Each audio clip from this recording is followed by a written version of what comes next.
sannan sai na tunani to ai a zamanin jahiliya ana kashe yara, sai nan ma na ga shi ma bai kai munin wannan ba, domin su kuma mata suke kashewa suke barin maza. Da haka wanda ya yi ta'addanci ya haɗa yara maza da yara mata da uwarsu ya kashe su, ni ban taɓa karanta irin wannan ta'addancin ba a tarihi, ban taɓa ganin rashin imani irin wannan ba, ban taɓa ganin rashin tausayi irin wannan ba, ban taɓa ganin wato rashin ta'ido irin wannan ba. Uwa a gaban 'ya'yanta ka kashe su, wannan babban musifa ce. Muna cikin halin ƙaƙanika yi, kenan yanzu gidanmu ba security, hanyoyinmu ba security, ba mu da security a gida. Ka tafi wani guri wani ya zo har gida ya kashe maka iyali. Ba a daɗe ba da yin fa irin wannan fa, wani shi ma fa ya fita aka zo aka kashe matansa aka ƙone su. Shi sa nake gaya muku maganar tarbiyyar nan tana da muhimmanci, kuma fa ba wani ne daga nesa ba ya zo. Waɗannan 'ya'yan da muka haifa bun ba su tarbiyya ta addini ba, bun ba su ilimi na zamani ba, ba a ba su ilimi na addini ba, suka koma shaye-shaye da rashin sana'a da kallon fina-finan ta'addanci, shi ya haifar musu da wannan abin. Ko mai aka sa su za su yi, ko mai aka sa su za su yi. Wani ya kashe uwarsa, wani ya kashe ubansa, wani ya kashe matarsa. To yanzu abin gashi abin ya yi munin da ya yi munin da ma za ka fita gida ba ka da tabbas ka zo ka tarar da iyalanka da rai.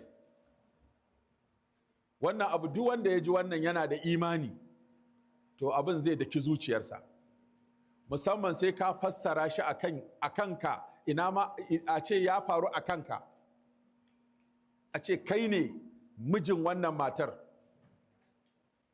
kai ne uban waɗannan 'ya'yan, kai ne kakan waɗannan yaran, ke ce kakar waɗannan yaran. Labari izo miki, wani ɗan ta'adda ya shiga gida ya kashe miki jikoki, wani ɗan ta'adda ya shiga gida ya kashe maka jikoki. Kai ne ka dawo gida ka tarar da gawawwaki guda 7 a shimfiɗe. Wannan wani irin abu za ka suranta wa kanka mutum zai ji a ransa? Kun ga yadda rai ya zama, kun ga yadda rayuwa ta zama, kun ji irin baƙaƙen labaran da muke samu, masu tada hankali, masu dugunzuma hankali, masu kada zuciya. Muna roƙon Allah ta'ala ya tona ma 'yan ta'addan nan asiri a kama su gaba ɗaya. Allah ya ba wa jami'an tsaro da iko da dama su kama waɗannan 'yan ta'adda gaba ɗaya. Idan jami'an tsaro Allah ya ba su sa'a suka kama 'yan ta'addan nan gaba ɗaya, to sun yi babban aikinsu. In suka gama bincike kaf za su tura ma kotu, to kun ga abu ya koma hannun alƙali. Allah ba wa alƙalin dama ya yi bincike na gaskiya, ya yi hukunci na adalci. Idan alƙali ya gamsu da duk hujjojin da aka bashi, ya tabbatar waɗannan da aka kamo ɗin su suka yi kisan nan, ya yanke musu hukuncin kisa, to Allah ya bawa yanzu kuma abu ya koma hannun gwamna. Domin bayan an yanke hukuncin kisa, ba kuma za a zartar da hukuncin nan ba, sai an kai ma gwamna ya sa hannu. Ko ba haka ake ba? Na wanda suka san abin ne. Sai ya sa hannu, to wannan sa hannun ne mafi yawa gwamnoninmu ba sa yi. Shi sa kaga ga masu kisan mutane nan tili a kurkuku. 'Yan sanda sun yi aikinsu, alƙalai sun yi aikinsu, alhaki ya koma kan gwamnoni. Duk wanda aka tabbatar ya kashe mutane, ya yi ta'addanci, ya zubar da jini da gangan, aka kama shi, aka yi bincike na gaskiya, aka yi hukunci na adalci, aka tabbatar masa da laifi. Duk gwamnan da bai sa hannu an kashe shi ba, ranar alkiyama alhakin wanda aka kashe yana wuyansa. Duk jinkirin da zai na minti ɗaya bai sa hannu an kashe waɗanda suka kashe mutane ba, wallahi alhakin shi Allah zai kama ranar alkiyama, domin shi kaɗai ya rage azartar da hukuncin. to ba a yi. Za ka je ka tarar da NCC condemn ga su nan tili, waɗanda kuma na gaskiya ne, ba wai sharri aka yi musu ba, ba kage aka yi musu ba, ba laƙa musu aka yi ba, sun yi sun yadda sun yi. Ina wanda ya kashe wata yarinya ya firamare ya sa ta a buhu, har yanzu fa ba a yi masa komai ba.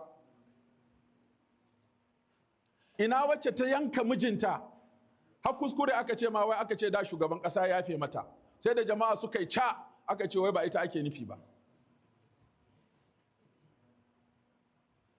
Malam, ya rayuka za su zama haka? Saboda haka mu ci gaba da addu'a.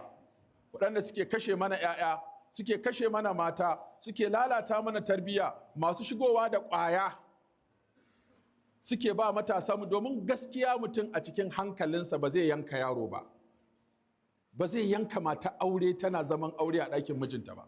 Dole sai an yi shaye-shaye, sai an sha ƙwaya, sai an sha ta an bugu, duk wani rashin mutunci da za a yi sai an sha ƙwaya. So da haka wannan abin takaici ne, mu taya alhini wa wannan miji, mu nuna damuwanmu ga wannan abin da ya faru ga wannan miji, mu kuma nuna tausayinmu ga abin da ya faru ga wannan iyali. Mu ma muna da iyali, kana da mata, ba ka so ka koma gida ka je ka tara wani ya kashe maka ita. Kana da 'ya'ya, ba ka son ka koma gida ka je ka tara wani ya kashe maka su. To tunda an kashe matar ɗan uwanka, an kashe 'ya'yan ɗan uwanka, to ka nuna damuwa aƙalla, ka kuma yi addu'a. Ba ka san irin yanayin da wannan bawan Allah ya shiga ba. Ka yi addu'a gare su, Allah ya karɓi shahadarsu. Domin wanda aka je har gida aka kashe shi, bai ci ba, bai sha ba, bai ɗauka ba, bai bayar ba, wannan mutumin dama ya yi shahada. Kuma wannan bawan Allah ya ba shi kwanciyar hankali da nutsuwa, ya bawa Allah komai. Waɗannan kuma jami'an tsaro da suka sa su a koma suke neman su ruwa a jallo, mun samu labari an fara kama wasu. Allah ya ba su nasara, su danƙe su gaba ɗaya, kuma su yi musu bincike, tabbatar su ne, su ƙaddamar da su ga kotu, alƙali kuma mai adalci, tabbata musu hukunci da adalci, gwamnati kuma ta zartar da hukunci. In dai an tabbatar sun yi laifi, aka yi musu hukunci na adalci, sa hannu kaɗai ya rage. To in gwamna ba zai sa ba, ni ya kawo min in sa a bakacinsa. Inda yana tsoron wani abu zai same shi don ya sa hannu an kashe wanda ya kashe yara da mata, to ni ya bani in wakilce shi ne in sa hannun a bakacinsa. Alƙatilu anfalil qatili walakum fil qisasi hayatun. Allah ce rayuwarku tana cikin kisasi, wanda ya kashe a kashe shi. كتب عليكم القتال قصاص في القتلى الحر بالحر والعبد بالعبد والأنثى بالأنثى وكتبنا عليهم فيها أن النفس بالنفس والعين بالعين ومن يقتل مؤمنا متعمدا فجزاؤه جهنم خالدا فيها وغضب الله عليه ولعنه وأعد له عذابا عظيما.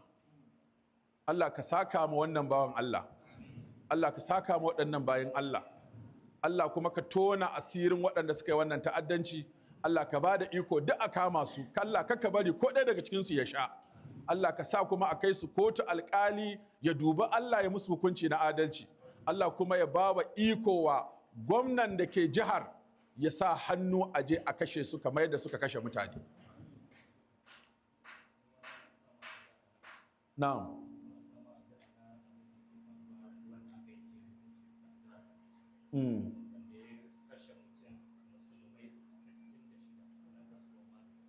Subhanallah.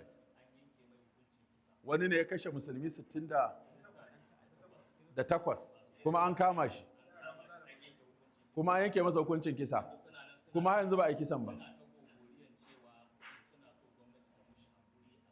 a sake shi. To kun ji wani bala'in kuma, wani labari kuma da ke shigowa yanzu.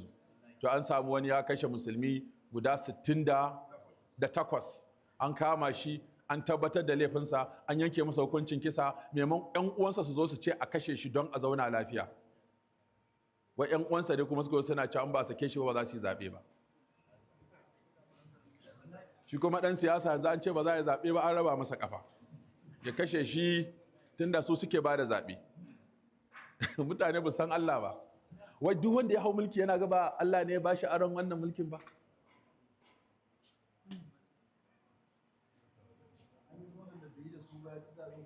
To saboda haka 'yan uwa, Allah ya saka mana